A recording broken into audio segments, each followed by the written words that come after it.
हरे कृष्ण।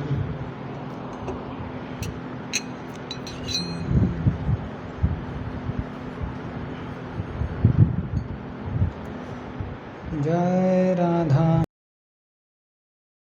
माधव कुंज बिहारी गोपी जन Vallabh Girivardhari.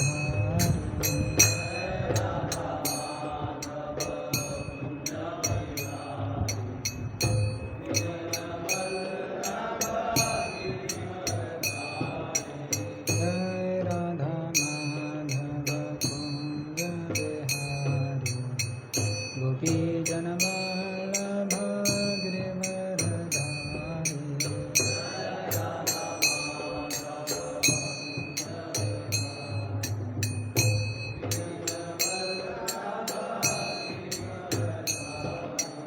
Yashodanandan Vraj जनरञ्जन Yamuna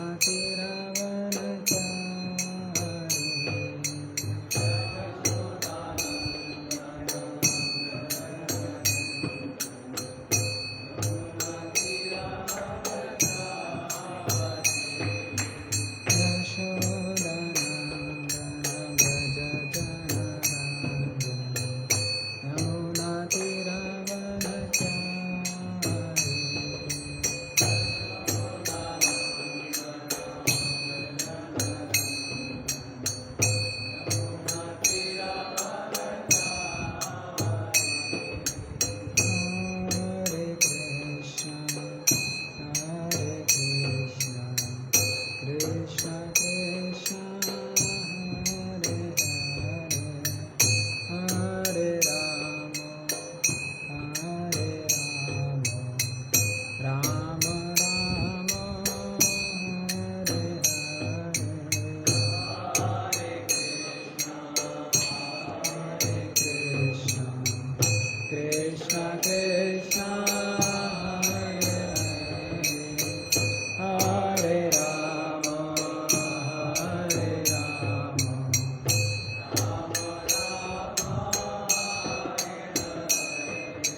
Hare Krishna Krishna Krishna Hare Hare Rama Rama Rama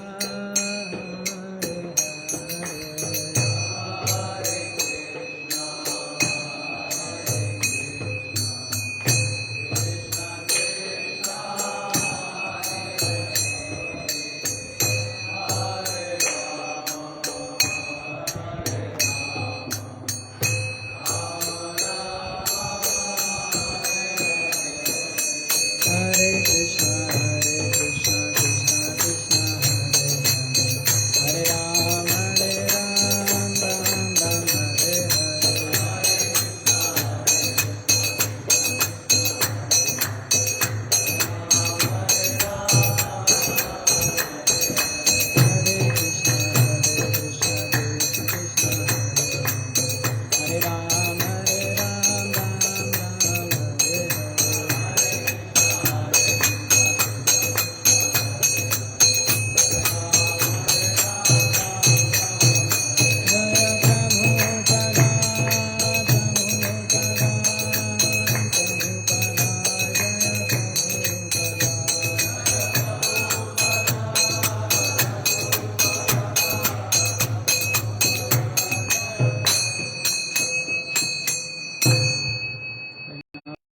की जय श्री प्रभुपाद की जय।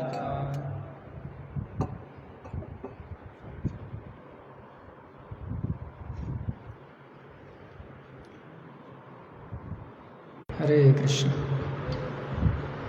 ओम नमो भगवते वासुदेवाय।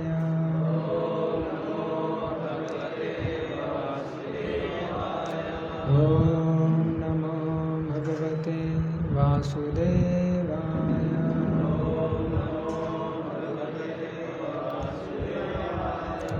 ओम नमो भगवते वासुदेवाय।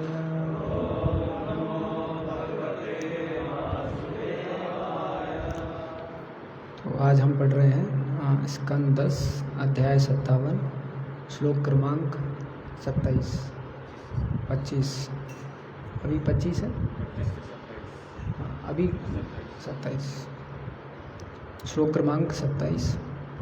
केशवो द्वारकामेत्य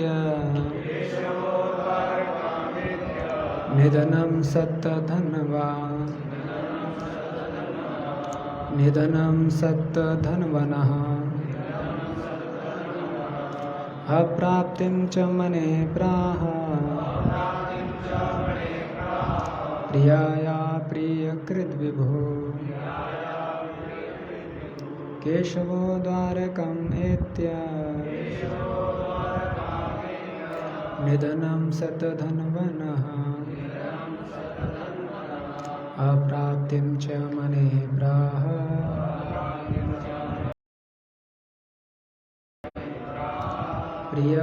प्रियाया प्रियकृतविभो। केशवो द्वारकामेत्य निधनं सत्तधन्वनः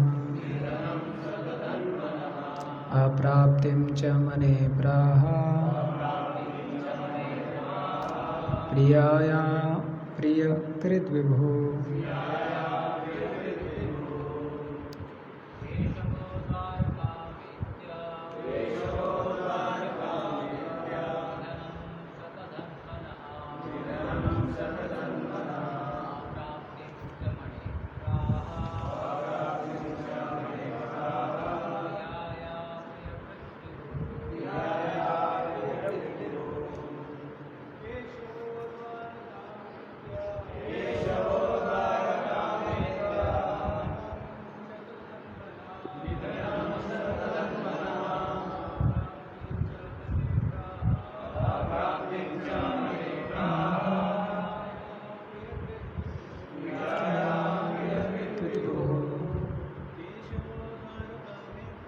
केशवो द्वारकामेत्य निधनं सत्तधन्वनः अप्राप्तिं च मने प्राह प्रियाया प्रियकृतविभो। केशवो द्वारकामेत्य निधनं सत्तधन्वनः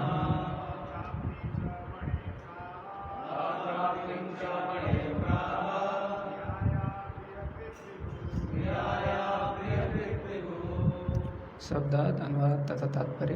हिज डिवाइन ग्रेस इसी भक्तिवेदांत स्वामी श्रील प्रभुपाद के शिष्य द्वारा श्रील प्रभुपाद की जय। शब्दार्थ केशव कृष्ण,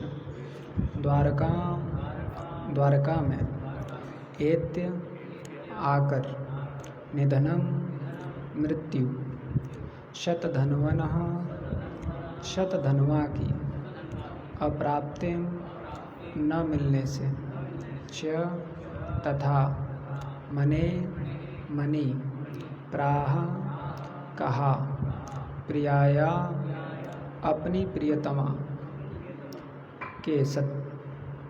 प्रियतमा के प्रिय आनंदित कृत करते हुए, विभु सर्वशक्तिमान प्रभु।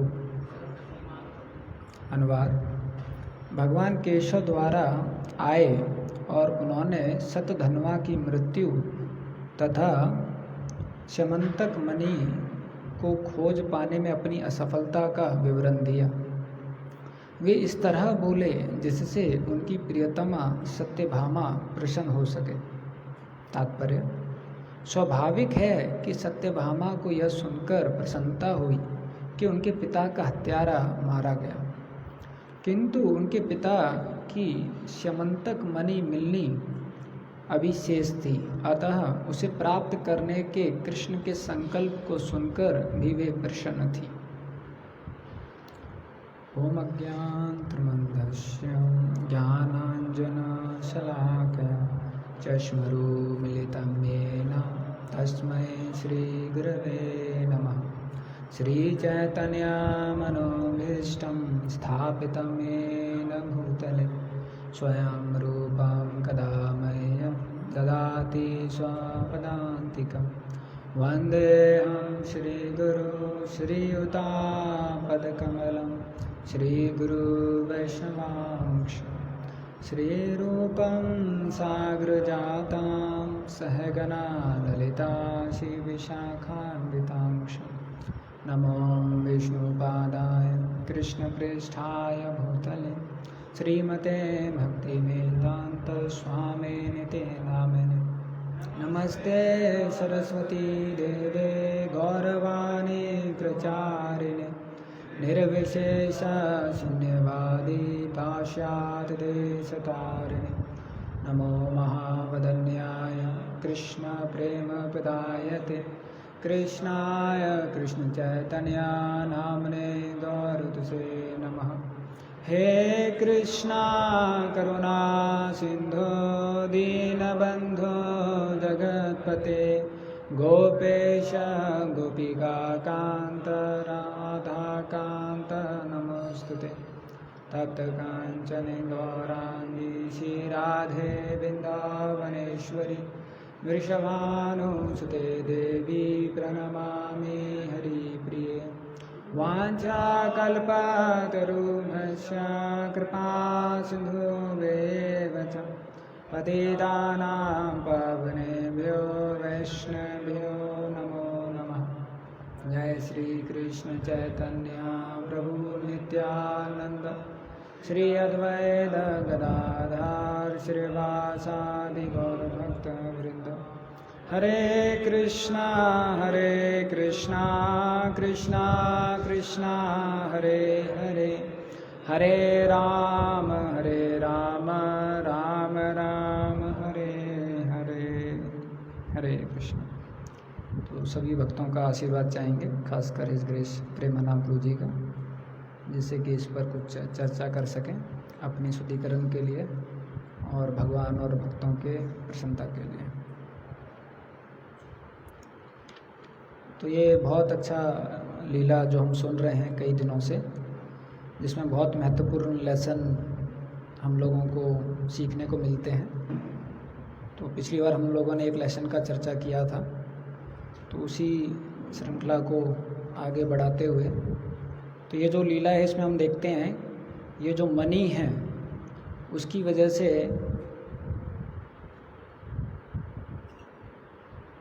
इस प्रकार के जो भक्त हैं एक तरीके से वो भगवान के पार्षद हैं और हम लोगों को कुछ शिक्षा देने के लिए ये जो पूरा लीला है उसमें वो भाग ले रहे हैं। लेकिन बहुत सारी शिक्षा एक साधक के लिए हम सीख सकते हैं कि किस प्रकार ये जो मनी है, ये जो भौतिक ऑपुलेंस है या भौतिक धन है, उसके कारण किस प्रकार से जो विकार हैं वो मनुष्य में आ जाते हैं। तो यहाँ पर हम देखते हैं कि जब अक्रूर जी और कृतवर्मा ये जब सद्धनवा को बहुत ज़्यादा उसके बारे में बताते हैं कि जो मनी है ये बहुत ही विशेष मनी है, इससे इतना ज़्यादा तुम धन प्राप्त कर पाओगे, इस मनी को अगर आपने ले लिया तो आपका पूरा ज़िंदगी सफल हो जाएगा। और उसको इतना ज़्यादा गुणगान कर देते हैं कि सद्धनवा समझ जाते हैं कि अभी मेरे को बस ज़िंदगी में यही पाना है। तो प्रहलाद महाराज के सेक्शन में प्रहलाद महाराज जी बताते हैं कि अगर कोई व्यक्ति भौतिक ज़िंदगी में फंसा हुआ है, भौतिक सृष्टि में फंसा हुआ है, तो स्वाभाविक क्या होता है उसके साथ में वो भौतिक चीज़ों के प्रति आसक्त हो जाता है, अपने परिवार के प्रति, पुत्र के प्रति, समाज के प्रति, अपनी ज़मीन जायदाद के प्रति। और जब उसका इस प्रकार का ज़िंदगी हो जाता है तो पैसा कमाना उसका मुख्य उद्देश्य हो जाता है, पैसे के प्रति भागना उसका मुख्य उद्देश्य हो जाता है। और ख़ासकर जो भौतिक दुनिया है उसमें हम देखते हैं कि इतना ज़्यादा इन सब चीज़ों को प्रलोभन दिया जाता है, इन सब चीज़ों के बारे में बात किया जाता है। और जो माया देवी है वो सिर्फ जो इसका अच्छा पहलू है वो लोगों के सामने दिखाती है। जब चित्रकेतु महाराज बहुत ज़्यादा शोकाकुल थे और बहुत ज़्यादा दुखी थे, और जब अंगिरा मुनि आए तो उनको भक्ति देना चाहते थे, लेकिन उन्होंने देखा कि अब ये इतना ज़्यादा आसक्त है एक पुत्र की चाह में कि अगर मैं इसको भक्ति दूंगा तो उसको ये ज़्यादा सम्मान नहीं करेगा। तो उन्होंने उससे पूछा कि आपकी समस्या क्या है। तो अंगिरा मुनि बोले कि मेरे को एक पुत्र चाहिए मैं बिना पुत्र के नहीं रह सकता। तो जो अंगिरा मुनि हैं उन्होंने बहुत विशेष बात उनको कहा। उन्होंने कहा कि ठीक है, आपको पुत्र की प्राप्ति होगी और उस पुत्र का नाम आप रखना हर्ष शोक, क्योंकि ये पुत्र आपको दोनों चीज़ देगा। तो चित्रकेतु महाराज क्या सोचते हैं, इसका मतलब क्या हो सकता है? फिर वो सोचते हैं अधिकतर तो हर्ष ही देगा ना, एक पुत्र पैदा होगा तो वो हर्ष ही तो देगा। और शोक मतलब हो सकता है थोड़ा सा खेल कूद ज़्यादा करेगा, हो सकता है थोड़ा नटखट होगा, हो सकता है पढ़ाई में थोड़ा कमज़ोर होगा, वो कोई प्रॉब्लम नहीं। दुख तो बहुत कम है लेकिन हर्ष कितना ज़्यादा है। तो ऐसा ही आप देखेंगे माया देवी कोई भी भौतिक चीज़ हमारे सामने प्रकट करती है तो उसका जब हर्ष शोक हमको पता चलता है तो माया क्या बोलती है, दुख तो बहुत कम है इसमें, हर्ष बहुत ज़्यादा है। वैसा ही चित्रकेतु महाराज ने भी सोचा, लेकिन बाद में जब पूरा ही हर्ष शोक गायब हो गए उनको पॉइजन हो गया और उनकी मृत्यु हो गई, तब इतना ज़्यादा उनको दुख हुआ। तब उनको समझ में आया कि दुख का मतलब क्या है, अंगिरा मुनि क्या कहना चाहते थे कि हर्ष शोक क्या है। तो कोई भी भौतिक वस्तु जो होती है माया देवी उसका एडवर्टाइज करती है सिर्फ उसका अच्छा पार्ट दिखा के कि आपको सिर्फ सुख मिलेगा। और अगर थोड़ा बहुत वो दुख के बारे में बताएगी भी तो हम लोगों की चेतना क्या होती है, दुख तो थोड़ा ही सा, अधिकतर तो सुख है इस प्रकार से। लेकिन हम देखते हैं इस भौतिक दुनिया की चीज़ों में जब असली में आप उनके पीछे भागते हैं तो उनके पीछे भागने में दुख है, उनको प्राप्त करने में दुख है, उनको बचा के रखने में दुख है, और जब वो चली जाती हैं तब भी दुख है लेकिन वो इस तरीके से अपने आप को प्रतीत करती हैं सामने कि हर भौतिक व्यक्ति उनके पीछे भाग रहा है, उनके पीछे भाग रहा है। अभी हाल ही में हम एक कॉलेज में फ़ोन किए थे ये प्रोग्राम के लिए, मेगा यूथ फेस्टिवल के लिए। तो जैसे ही उसने फ़ोन उठाया तो वो हमसे बोला कि आप कौन हैं? तो हमने उनसे बोला हम ऐसे इस्कॉन मंदिर से बात कर रहे हैं, आपसे सिर्फ 2 मिनट बात करना था। तो बोले पहले आप बताइए आपको हमारा नंबर किसने दिया? तो मैं बोला वो तो हमको मिल गया और हमको पता है आप इस कॉलेज में स्टूडेंट हैं तो हम बात करना चाहते थे। तो बोले अरे मैं स्टूडेंट नहीं, मैं टीचर हूँ यहाँ पर तो मैं बोला फिर तो बहुत अच्छा है, आपसे बात करके और अच्छा लगेगा। फिर बोले आप काम क्या करना चाहते हैं? तो हम उनको बताया ऐसे कुछ एक प्रोग्राम है उसके बारे में सिर्फ 1 मिनट आपसे बात करना था। तो इतना ज़्यादा गुस्सा हो गया, अरे मैं पक गया हूँ, जल रहा हूँ, मुझे कोई प्रोग्राम नहीं कराना है तो फिर हम सोच रहे थे कि सोशल मीडिया के कारण कितना तप्त हो गए हैं लोग, क्योंकि इतनी सारी चीज़ें उसमें बम्बार्डमेंट की जा रही हैं माया के द्वारा, ये खरीद लो, वो खरीद लो, ये अच्छा है, वो अच्छा है, ये अटेंड कर लो। उनका जो व्हाट्सएप है, टेलीग्राम है, फेसबुक है, इंस्टाग्राम है, और भी नए नए आ रहे हैं, सब भरे रहते हैं। लेकिन आप उनको बोलोगे कि आप व्हाट्सएप से बाहर आ जाओ, फेसबुक से बाहर आ जाओ, तो बाहर भी नहीं आएंगे। ये है भौतिक दुनिया। माया देवी आपको दुख भी देती है लेकिन आप उस दुख को छोड़ना भी नहीं चाहते हो, वो इस प्रकार का परिस्थिति क्रिएट कर देती है। अगर आप इसको बोलोगे इसको छोड़ दो, आपको थोड़ा सा शांति मिलेगा, सुख मिलेगा, तो वो भी नहीं छोड़ेगी, क्योंकि माया देवी उनको ऐसा फीलिंग दे देती है, देखो यहाँ पर थोड़ा बहुत हैप्पीनेस मिल रहा है ना, वो भी गायब हो जाएगा। मैं मानती हूँ मैं दुख दे रही हूँ लेकिन थोड़ा सा हैप्पीनेस भी मिल रहा है। तो आप देखोगे लोगों को बहुत इनसिक्योरिटी होता है भौतिक दुख को छोड़ने के लिए भी उसमें भी हैप्पीनेस नहीं है, लेकिन माया देवी ऐसा क्रिएट कर देती है कि जो थोड़ा सा मिल रहा है ना वो भी चला जाएगा, ध्यान रखो, अपने आप को बड़ा मान के छोड़ो मत ऐसे या माया देवी इनसिक्योरिटी क्रिएट कर देती है, अरे कुछ इंपॉर्टेंट चीज़ आएगा फेसबुक में, आपसे मिस हो जाएगा, आप पीछे रह जाओगे, समाज आगे निकल जाएगा, इस प्रकार से। तो आदमी देखोगे आप सब इतना ज़्यादा हाइपर हो चुके हैं, इतना ज़्यादा टेंशन में, इतना ज़्यादा डिस्ट्रैक्टेड हैं, लेकिन वो जो परिस्थिति है उसमें और ज़्यादा फंसते जा रहे हैं, उलझते जा रहे हैं। और इस लीला में हम देखते हैं कि कैसे सतधनुआ जो थे उनकी ऐसी कोई इच्छा नहीं थी कि मुझे श्यामंतक जो मणि है उसके पीछे भागना है, लेकिन जो इस लीला में हम देखते हैं अक्रूर जी और कृतवर्मा जब उनको उस प्रकार से वो बताने लगे तो उनके अंदर वो भौतिक इच्छा प्रकट हो गई। इसलिए हमारे शास्त्रों में आप देखोगे कि कितना ज़्यादा बल दिया गया है असत संग को त्यागने के लिए। जो NOI का जो सेकेंड वर्स आता है उसमें भी आता है जनसंग च लौल्यम च, कि जो वर्ल्डली माइंडेड लोग हैं उनका संग नहीं करना चाहिए। और जो अगला श्लोक आता है उसमें आता है संगो त्यागा सतो विरते, कि जो भौतिकवादी हैं उनका संग त्याग करना चाहिए।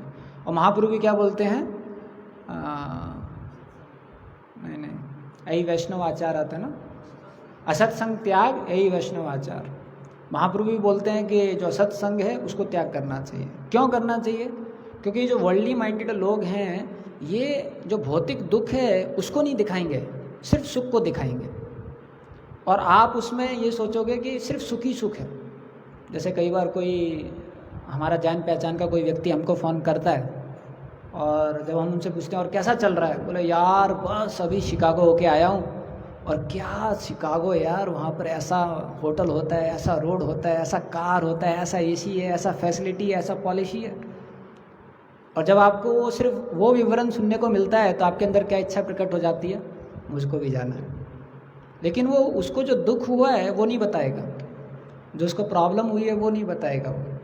इसलिए शास्त्रों में बताया गया है कि स्त्री संग से भी ज़्यादा जो स्त्री संगी है उसका संग अवॉइड करना चाहिए। क्योंकि जब आप असली में स्त्री के पास में जाएंगे तो आपको सुख और दुख दोनों का अनुभूति हो जाएगा और आप समझ जाएंगे। लेकिन अगर स्त्री संगी का आप साथ लेंगे, वो सिर्फ सुख के बारे में बताएगा और आपको ऐसा लगेगा सिर्फ वहाँ पर सुख ही सुख है। इसलिए शास्त्रों में बताया गया है कि जो वर्ल्डली माइंडेड लोग हैं उनसे बहुत ज़्यादा दूर रहना चाहिए। पहले तो हम देखते हैं कि इतने प्रकार के भौतिक चीज़ें दुनिया में थी नहीं, लेकिन अभी जो कलियुगा जैसे बढ़ रहा है, एक अच्छा विशेषता है कलियुगा में, एक आर्टिफिशियल नीड क्रिएट कर दिया जाता है। जो चीज़ की ज़रूरत नहीं है, जो भौतिक वस्तु किसी को चाहिए भी नहीं, लेकिन इस प्रकार से लोग कार्यरत हैं विषय वस्तुओं को बढ़ाने के लिए कि एक आर्टिफिशियल नीड क्रिएट किया जाता है। उस प्रकार के एडवर्टाइजमेंट बना दिए जाते हैं जिसमें एक व्यक्ति है, वो जा रहा है, उसको प्यास लग रही है, फिर कोको कोला आ जाता है। अरे पानी आना चाहिए प्यास लग रही है तो, लेकिन कोको कोला आ जाता है। और फिर वो व्यक्ति को क्या लगता है, प्यास लग रही है तो क्या पीना चाहिए, कोको कोला पीना चाहिए। और आप देखोगे कितने प्रकार की विषय वस्तु, एक प्लास्टिक के इतने आइटम बन गए हैं, फैक्ट्रियाँ नई पे नई खुली जा रही हैं, 24 घंटे मशीनें चल रही हैं, फिर भी आदमी संतुष्ट नहीं है। इतनी वैरायटी क्रिएट हो रही है। जब हम कंपनी में काम करते थे तो हमको एक प्रोजेक्ट मिला था, जो रीबॉक कंपनी है उसका जूता बनाना था। तो जब हमने पिताजी को बोला तो पिताजी बोले मोची का काम कर रहे हो। बोले मोची का काम तो नहीं है, हम कंप्यूटर में बनाते हैं। अब वो उसके लिए पैसा देती थी करोड़ों में। उस जूते को आपको प्रेशर देखना है, कंफर्ट लेवल देखना है, उसका ड्यूरेबिलिटी देखना है, उसका शेप देखना है, उसका डिज़ाइन देखना है और उसमें वैरायटी लेके आना है। उसी में कभी काला, कभी नीला, कभी मिक्स, कभी ऐसे, कभी वैसे, कभी वैसा प्रेशर, कभी कुछ, कभी कुछ। और आप देखोगे उसके पीछे इतने सारे पढ़े लिखे ब्राह्मणिकल इंजीनियर्स लगे हुए हैं। और वो जूता जो पहनता है ना वो खुश है, जो जूता बनाता है वो भी खुश नहीं है। लेकिन इस प्रकार के एक आर्टिफिशियल नीड क्रिएट कर दिया जाता है सोसाइटी में। ये सब चाहिए, ये सब चीज़ों की ज़रूरत है और उसकी वजह से हम देखते हैं कितना ज़्यादा भौतिक चीज़ों में लोग फंस जाते हैं। तो प्रहलाद महाराज एक श्लोक में बोलते हैं कि अगर कोई बहुत ज़्यादा भौतिक दुनिया में चला जाता है तो दो चीज़ को अवॉइड नहीं कर सकता। एक तो है पाप करना, दूसरा भौतिक दुख को झेलना। उसको ज़रूर भौतिक दुख मिलेगा और वो ज़रूर पाप करेगा। आप देखेंगे जो अच्छे से अच्छा बिजनेसमैन क्यों ना हो इस दुनिया में, शुरू में जब उसने बिज़नेस चालू किया होगा तो उसने ये धारणा से किया होगा कि मैं ईमानदारी के साथ करूँगा। लेकिन असली में जब वो बिज़नेस चालू कर देता है तब उसको समझ में आता है कि मुझे अभी आगे बढ़ना है इस भौतिक दुनिया में, तो ईमानदारी को छोड़ना पड़ेगा।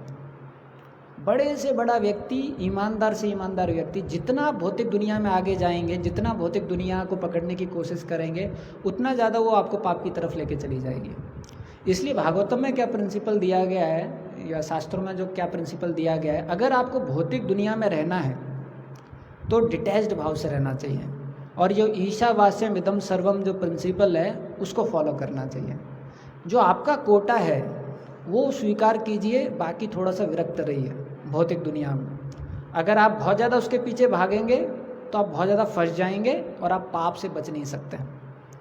इसलिए आप देखोगे शास्त्र में ईशावास्यम भी बहुत सुंदर प्रिंसिपल है कि जो आपका कोटा है वो भगवान ने दिया है और उसके लिए आपको ज़्यादा मेहनत नहीं करना पड़ता है, क्योंकि वो आपका कोटा है ना, वो आपको अपने आप मिल जाएगा।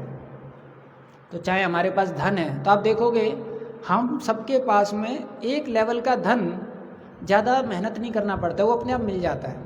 क्यों? क्योंकि वो हमारा कोटा है। लेकिन जिसके लिए आपको बहुत ज़्यादा संघर्ष करना पड़ रहा है, बहुत ज़्यादा मेहनत करना पड़ रहा है, बहुत ज़्यादा उसको बचाने की कोशिश करना पड़ रहा है, वो आपका कोटा है नहीं। और अगर आप उसके पीछे भागेंगे तो आपको पाप का सहारा लेना पड़ेगा। आप उसके पीछे भागेंगे तो अत्याहार में फंस जाएंगे, प्रयास में फंस जाएंगे। आप उसके पीछे भागेंगे तो आपका जो समय है स्पिरिचुअल लाइफ के लिए वो चला जाएगा। इसलिए शास्त्रों में ये प्रिंसिपल बताए गए हैं कि भौतिक दुनिया को कैसे जीना है, भौतिक दुनिया को कैसे समझना है।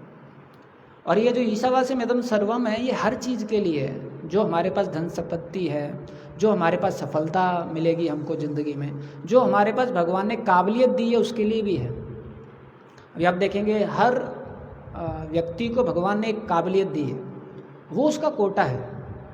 अगर वो कोटा उसने हैप्पी या क्या बोलेंगे सुखी पूर्वक स्वीकार कर लिया तो खुश रहेगा और उस कोटा के अनुसार वो भगवान को सेवा कर सकता है। ये एक बात है कि भक्ति जीवन में एम्पावरमेंट भी मिलता है। अगर वो बहुत सिंसियर है, कोशिश कर रहा है, तो भगवान की कृपा के अनुसार उसका कोटा बढ़ भी सकता है।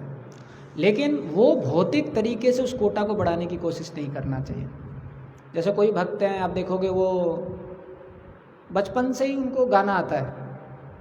अभी हाल ही में हम सर्वपति चैतन्य प्रभु से बात कर रहे थे, तो हमने उनको बोला प्रभु जी आपको हारमोनियम सीखना चाहिए, बाकी भक्त लोग भी हारमोनियम सीख रहे हैं। तो वो हमको बोले कि मेरी आवाज़ में ही हारमोनियम है। जिनकी आवाज़ अच्छी नहीं होती है उनको बैलेंस करने के लिए हारमोनियम की ज़रूरत पड़ती है। तो हम सुन के बड़ा खुश हुए कि बात सही कह रहे हैं। अब आप देखेंगे जिस भक्त को गाना आता है वो कहीं पर भी नेचुरली गा लेगा।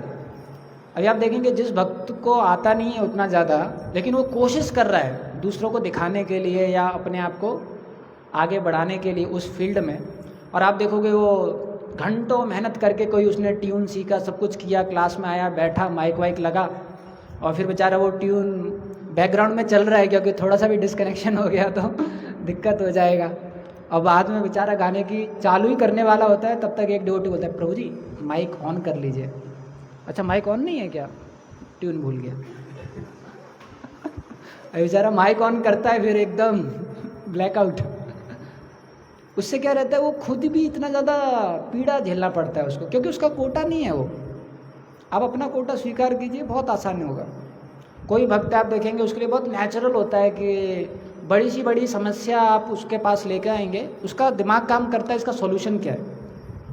वो प्रॉब्लम सुनते ही कुछ ना कुछ सॉल्यूशन आपको ज़रूर देगा, क्योंकि उस प्रकार का उसका कोटा है, भगवान ने उसको क्षमता दी है।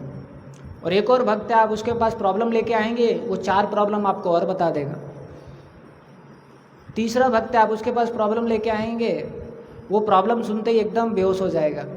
इतना बड़ा प्रॉब्लम, जितना बड़ा आप नहीं सोचे थे उससे बड़ा वो उसको विकसित कर देगा, क्योंकि हर किसी का एक अपना कोटा रहता है। लेकिन अगर वो कोटा में कोई संतुष्ट नहीं है तो फिर उसको बहुत ज़्यादा संघर्ष करना पड़ेगा, बहुत ज़्यादा उसको तकलीफ झेलना पड़ेगा। और यही हम देखते हैं भौतिक दुनिया में, भौतिक दुनिया की असफलता का कारण क्या है?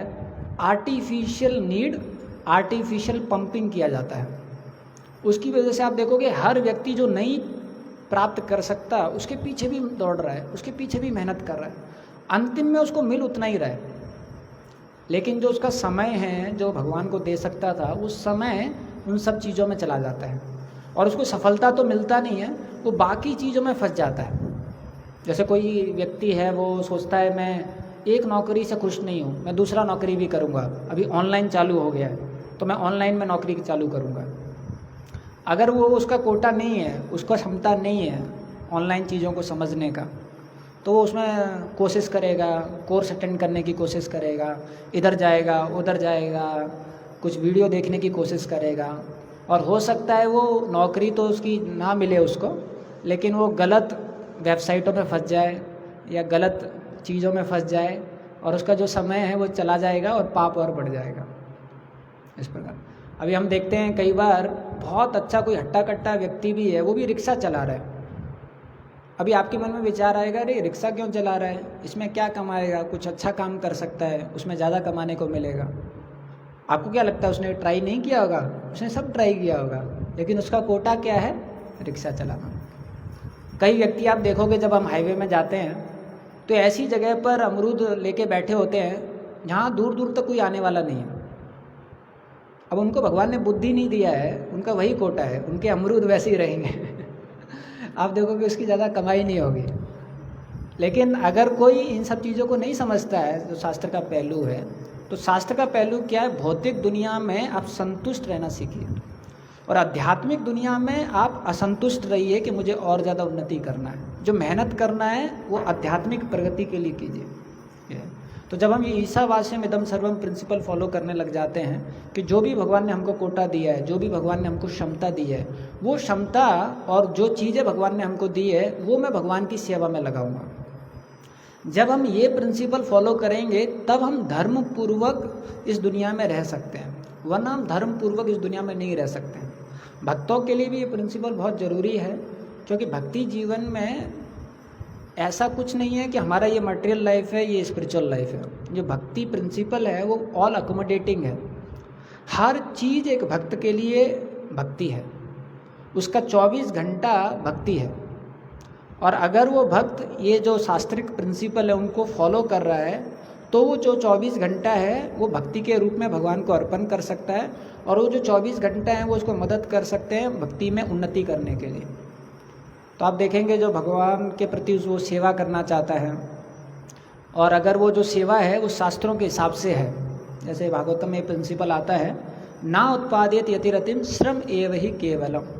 तो इस प्रिंसिपल का मतलब क्या है? अगर कोई भक्त है उसका जो ऑक्यूपेशन है वो भी उसके भक्ति का पार्ट है। जो उसका ऑक्यूपेशन है, जो उसका कार्य है, वो भी उसको भक्ति में आगे बढ़ाने में मदद कर रहा है।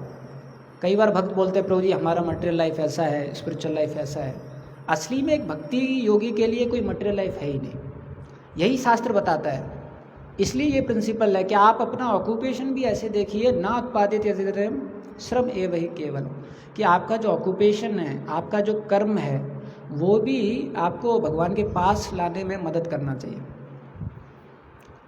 जो भक्ति योगी है जो कुछ भी वो कर रहा है, हम खा भी रहे हैं, वो भी हमारी भक्ति में वर्धन करता है। क्यों? क्योंकि हम भगवान का प्रसाद खा रहे हैं, हम भगवान को अर्पण कर रहे हैं। हम जो सो रहे हैं वो भी हमारी भक्ति में वर्धन करता है। क्यों? क्योंकि हम भगवान की सेवा में अपने शरीर को तंदुरुस्त करने के लिए उसको रेस्ट दे रहे हैं।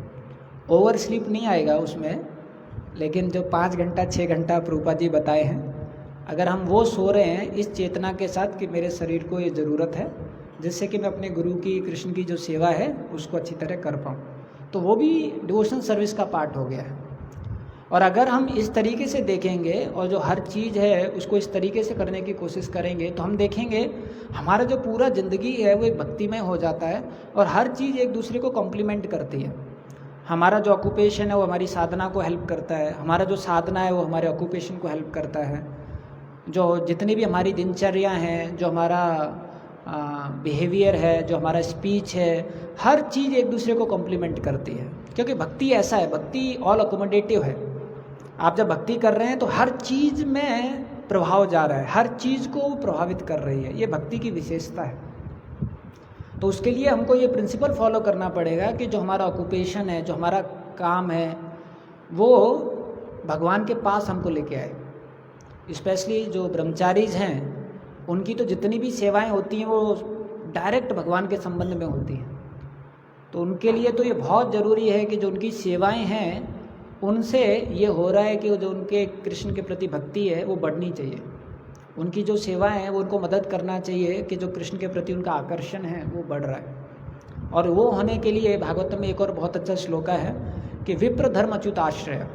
अगर आपको ऑक्यूपेशन और आप जिस प्रकार से दुनिया में रहते हैं, अगर वो भी आपको स्पिरिचुअलाइज करना है, उससे भी आपको ये देखना है कि कैसे मेरा जो कृष्ण के प्रति भक्ति है वो बढ़ रहा है, तो आपको ये प्रिंसिपल फॉलो करना पड़ेगा जो शास्त्र में वर्णन है, विप्र धर्म अच्युताश्रय। अगर हम जो भी सेवा लेते हैं या जो भी ऑक्यूपेशन लेते हैं वो विप्रों के गाइडेंस में लें। तो वैदिक समाज में जो ब्राह्मण्स होते थे दे वर हेड ऑफ सोसाइटी। जो ब्राह्मण्स होते थे वो पूरे सोसाइटी के सिर होते थे। तो जो ब्राह्मण होते थे वो सबको गाइड करते थे, आपको किस प्रकार का कार्य करना है, किस प्रकार से जिसका जैसा वर्ण होता था उसके हिसाब से उसको लगाते थे, इस प्रकार से। तो जो विप्र होते हैं उनके गाइडेंस में अगर आप ऑक्यूपेशन लेते हैं, उनके गाइडेंस में भक्त लोग जो हैं वो सेवा लेते हैं, तो वो जो सेवा है वो आपको हेल्प करेगी कि भगवान के प्रति जो रति है वो आपका आगे बढ़ेगा। तो जो विप्र हैं उनका गाइडेंस और उनके अंडर में सेवा लेना या उनके अंडर में ऑक्यूपेशन लेना ये बहुत ज़रूरी प्रिंसिपल है। तो इसलिए शास्त्र में विप्र का बताया गया है। भीष्म महाजन बताते हैं, ये जो श्लोक है जब वो पांडव को बता रहे हैं कि भौतिक दृष्टि से पांडव के जीवन में बहुत ज़्यादा दुख आया, लेकिन फिर भी वो विचलित नहीं हुए, और फिर भी वो जितने भी दुख आए उनकी भौतिक दुनिया में या भौतिक दृष्टि से, वो सारे दुख उनको मदद किए कृष्ण के पास और करीब जाने के लिए। क्यों? क्योंकि वो हमेशा विप्र धर्म अच्युत आश्रय को फॉलो किए, क्योंकि वो कभी भी विप्र धर्म अच्युत आश्रय को छोड़े नहीं। तो ये जो विप्र हैं अगर उनका हम पालन कर रहे हैं, उनके अधीन होके कुछ ग्रहण कर रहे हैं, तो जो भगवान की कृपा कटाक्ष है वो हमेशा हमारे ऊपर रहती है। जो हमारा जो कार्य है वो हमेशा हमको आध्यात्मिक उन्नति की तरफ लेके जाएगा। और दूसरा बहुत इम्पॉर्टेंट प्रिंसिपल है वो है धर्म। आप देखेंगे जो महाभारत है उसमें हम ये उदाहरण कोट करते हैं कि कैसे युधिष्ठिर महाराज को जब भगवान चाहते थे कि आप झूठ बोलिए और वो झूठ नहीं बोले और उनका जो रथ है वो नीचे आ गया। तो हम लोग उस लीला है उससे हम ये लेसन सीखते हैं कि कैसे जो भौतिक धर्म है या जो नैतिकता वाला जो धर्म है उससे भी ऊपर भगवान को प्रसन्न करने वाला धर्म है। ये बहुत ज़रूरी प्रिंसिपल है जो उस लीला से हम सीखते हैं। लेकिन हम एक और प्रिंसिपल सीखते हैं कि इस लीला को छोड़ के बाकी हर जगह युधिष्ठिर महाराज ने नैतिकता का पालन किया, हर चीज़ का पालन किया। इसलिए उनको धर्मराज जाना जाता था, इसलिए उनको सारी दुनिया चाहती थी कि वो राजा बने, इसलिए कृष्ण भगवान भी उनसे इतना प्रसन्न रहते थे। तो आप देखेंगे एक तरीके से हमको ये पता होना चाहिए कि नीचे का धर्म कौन सा है, ऊपर का धर्म कौन सा है।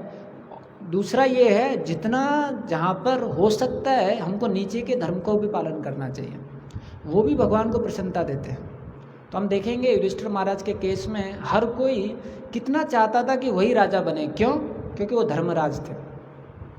जब यक्ष ने जब सवाल जवाब किए युधिष्ठिर महाराज के साथ में, और युधिष्ठिर महाराज जब उनका जवाब दिए तो यक्ष बहुत खुश हो गए। यक्ष उनसे बोले कि अभी आप देखिए आपके जितने भी भाई हैं उसमें से एक को मैं जीवित कर सकता हूँ। अभी कुछ समय के बाद में एक महायुद्ध होने वाला है, और जो दुर्योधन है और जो कौरव है उनके पास विशाल आर्मी है, और युधिष्ठिर महाराज के लिए सबसे मुख्य जो व्यक्ति है वो है अर्जुन। ऐसी परिस्थिति में भी इतना ज़्यादा वो धर्मवान है युधिष्ठिर महाराज, यक्ष को क्या बोलते हैं कि जो कुंती है उनकी तरफ से तो मैं जिंदा हूँ, लेकिन जो माद्री है उनकी तरफ से भी कोई जिंदा होना चाहिए। तो अगर आप एक ही भाई को जिंदा करना चाहते हैं तो आप नकुल या सहदेव में से एक को जिंदा कीजिए। तो जब यक्ष ये सुनता है तो वो भी खुश हो जाता है, वो भी प्रभावित हो जाता है कि युधिष्ठिर महाराज आपका जो धर्म पालन है वो देखने लायक है, ऐसा धर्म पालन करता मैंने कोई देखा नहीं।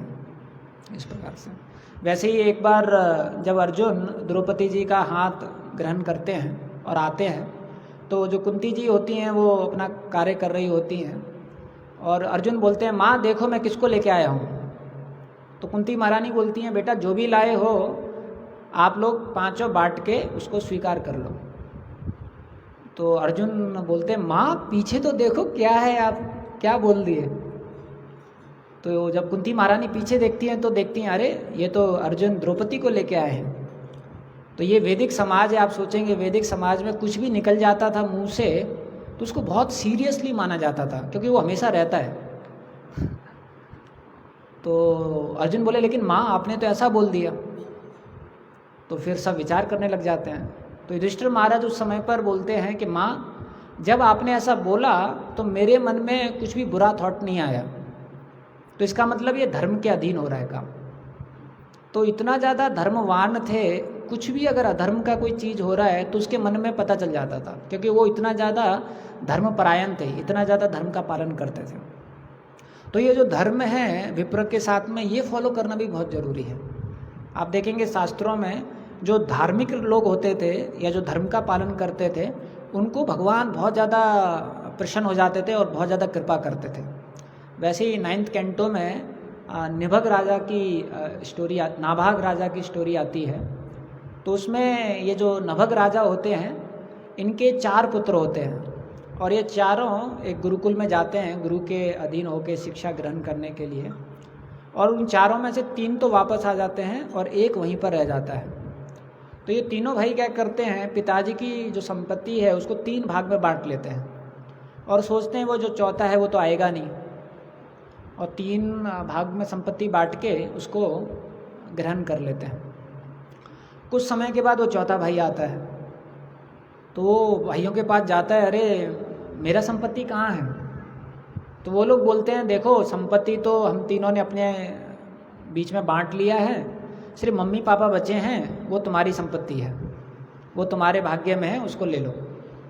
तो ये इतने सीधे रहते हैं नाभाग, ये अपने माँ बाप के पास जाते हैं कि मम्मी पापा भाइयों ने ऐसा बोला है कि आप मेरे संपत्ति हो, बाकी संपत्तियाँ तो उन्होंने बांट लिया है। तो उनको माँ बाप बोलते हैं तुम कैसे पागल हो, हम लोग तो बूढ़े हैं, हम लोगों को लेके तुम क्या करोगे, तुमको संपत्ति चाहिए, जाओ अपने भाइयों के पास। तो बोलते हैं पिताजी भाई लोग तो मना कर रहे हैं। तो फिर पिताजी सोचते हैं ये बहुत ही ज़्यादा सरल हृदय वाला व्यक्ति है।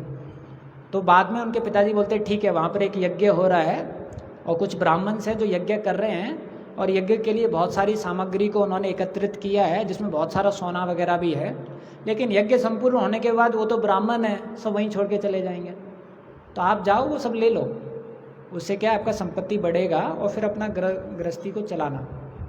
तो वहाँ पर जाता है, और जब वहाँ जाता है तो जो शिवजी हैं वो आ जाते हैं वहाँ पर कि ये तो मेरा भोग है, ये मेरा संपत्ति है, उन्होंने मुझको अर्पित किया है। तो बोलता है लेकिन मेरे मम्मी पापा तो बोले मेरा है।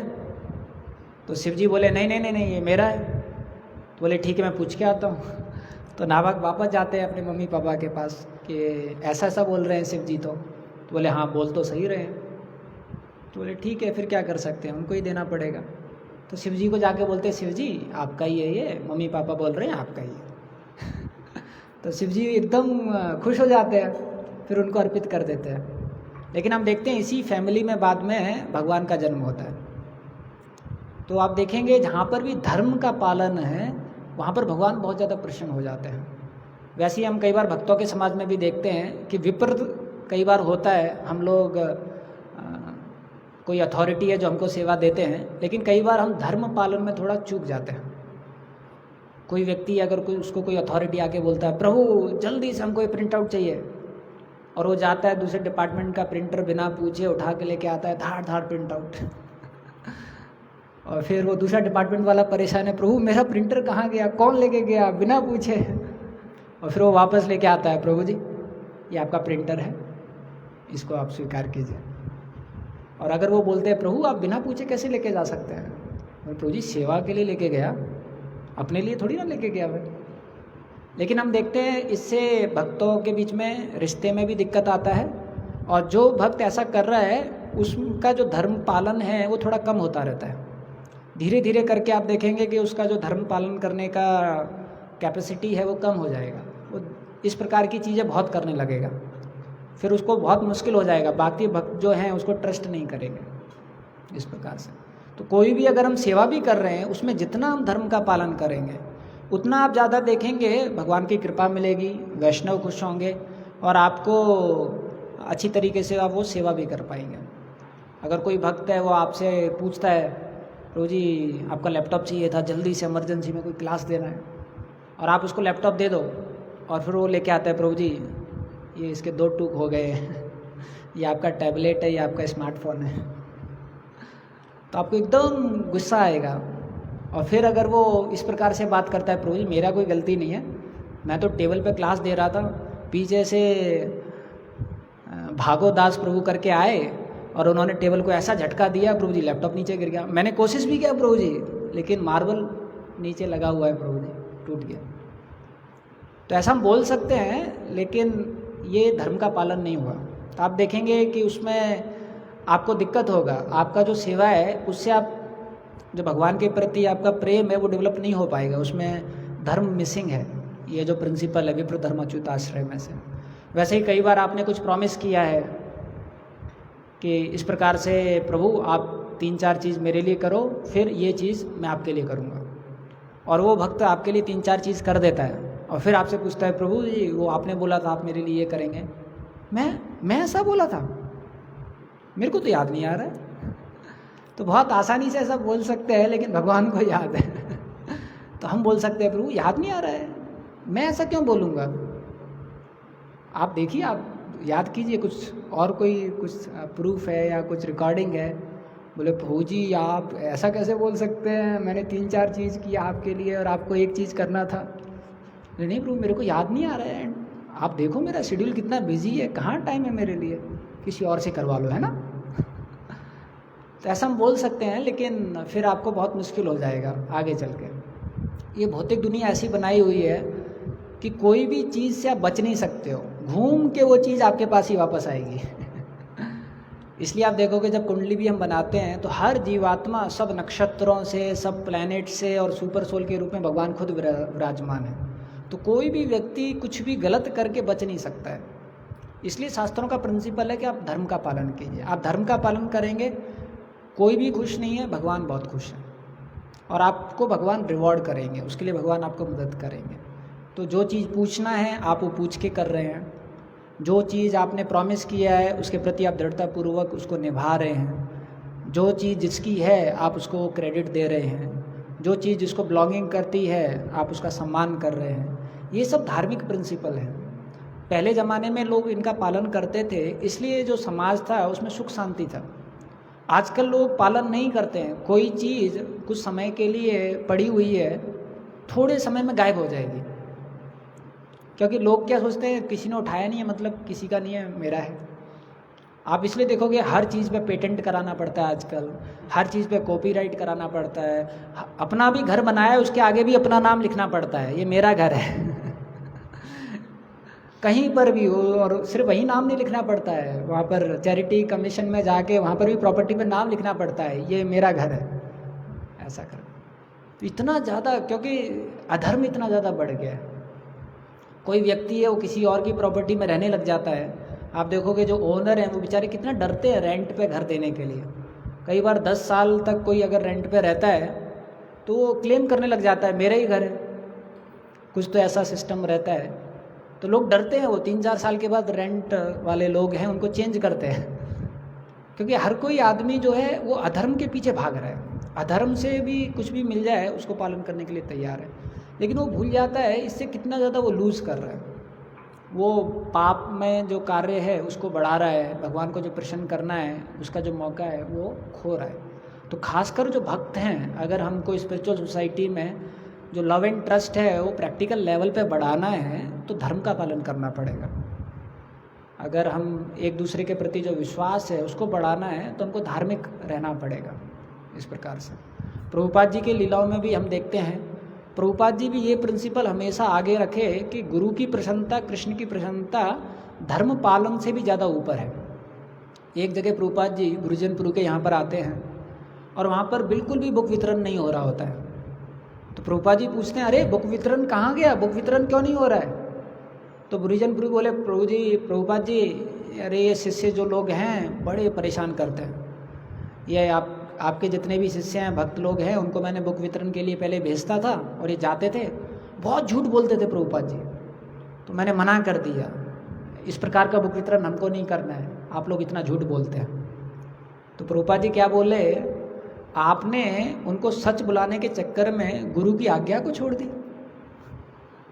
तो एकदम गुरुजनपुर पीछे हो गए, प्रभुपाद जी मैं तो चाहता हूँ कि वो सच बोल के प्रभुपाद की बुक, आपकी बुक वितरण करें। प्रभुपाद जी बोले हाँ, लेकिन जो गुरु का आज्ञा है बुक वितरण होना है वो ज़्यादा ज़रूरी है, उसके साथ में आप उनको ट्रेनिंग कीजिए, उनको शिक्षा दीजिए किस प्रकार से वो झूठ ना बोलें, सच बोलें। तो प्रभुपाद जी हमेशा इस चीज़ को ज़्यादा प्राथमिकता दिए कि नैतिकता से ज़्यादा गुरु के प्रति प्रेम, गुरु के प्रति सेवा, कृष्ण के प्रति सेवा। लेकिन उसके साथ में ये भी बहुत ज़रूरी है, क्योंकि जो वर्ल्डली डीलिंग्स हैं, जो एक दूसरे के साथ डीलिंग्स हैं, जो समाज है, उसमें अगर हमको अच्छी तरह लोगों को एक आदर्श उदाहरण पेश करना है और भगवान को प्रसन्न करना है और अपनी सेवा से हमको भगवान के पास में जाना है, तो ये धर्म का पालन करना भी बहुत ज़रूरी है। विप्र धर्म तीसरा है अच्युत।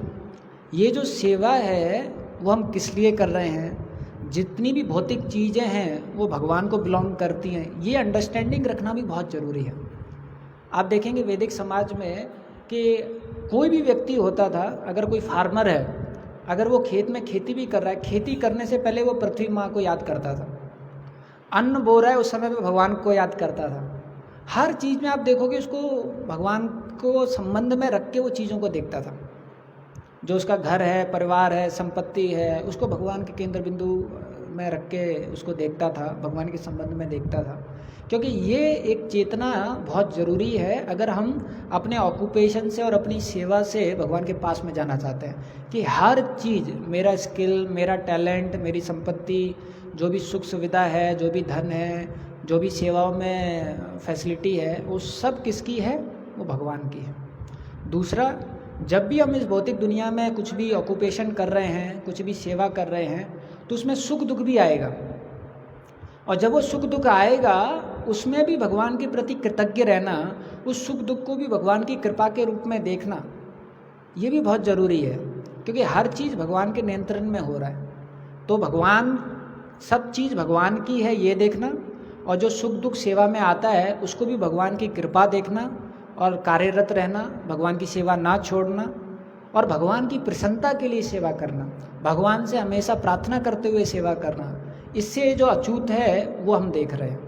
तो इस प्रकार जब हम विप्र धर्म अच्युत आश्रय का पालन करेंगे तो हम देखेंगे जो हमारी सेवा है, जो हमारा ऑक्यूपेशन है, वो ना उत्पादित यतिरतिम श्रम एव ही केवलम नहीं होगा, वो सेवा भी हमारा भक्ति में हो जाएगा। वो सेवा भी हमको मदद करेगा कृष्ण के पास जाने में, वो सेवा भी हमको मदद करेगा हमारी जो भक्ति है उसको वर्धन करने के लिए।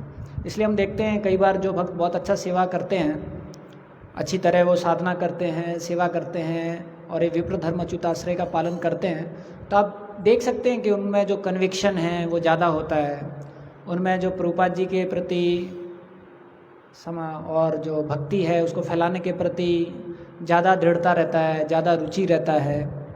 क्यों? क्योंकि वो भगवान की कृपा है।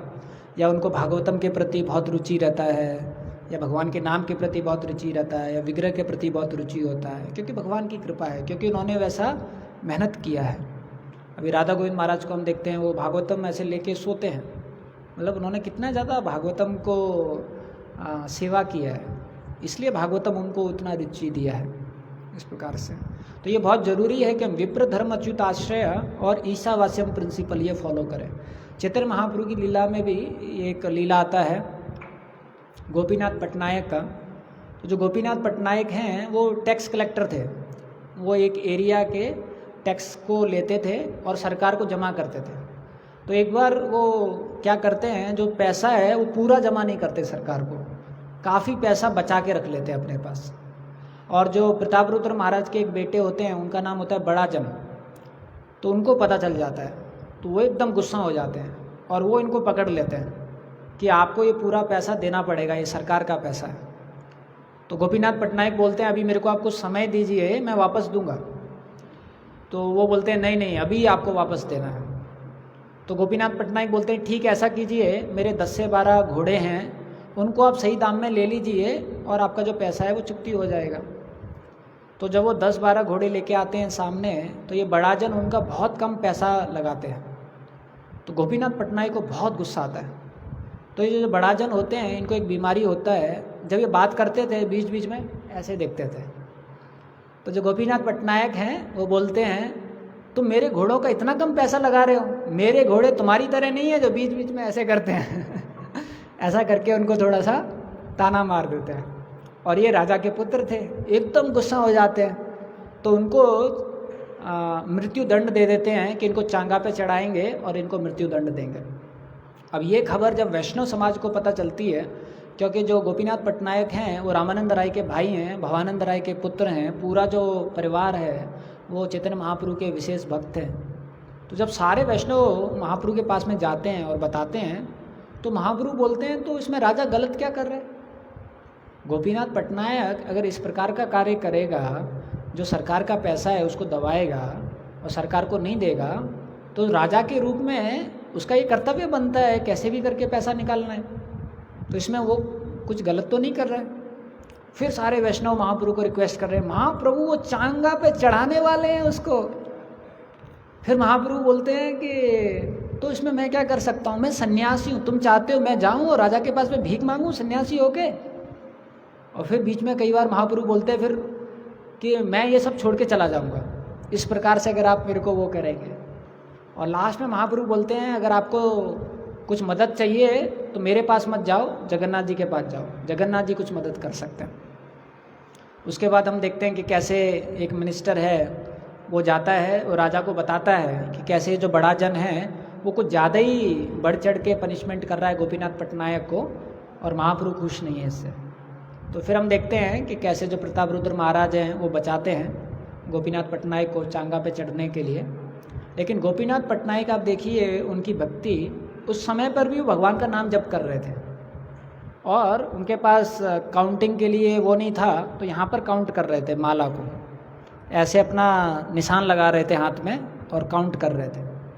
तो जब बाद में वो बच जाते हैं और राजा इतना खुश हो जाता है कि उनकी तनख्वाह ही डबल कर देता है, जिससे कि अलग से पैसा निकालने की ज़रूरत ना पड़े। और जब पूरा परिवार आता है महाप्रभु के पास में तो महाप्रभु बहुत खुश हो जाते हैं।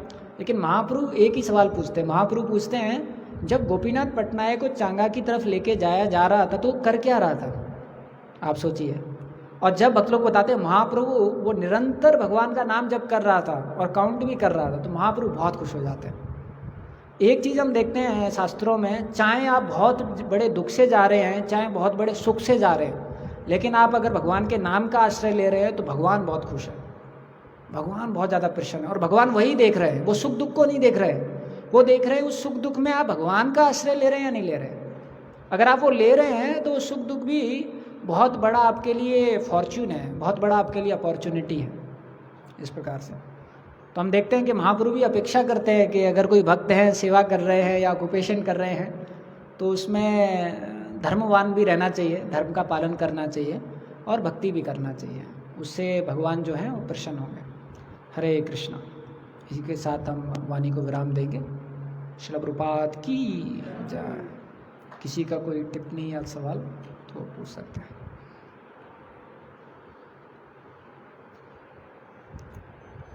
हरे कृष्णा। श्रील प्रभुपाद की जय।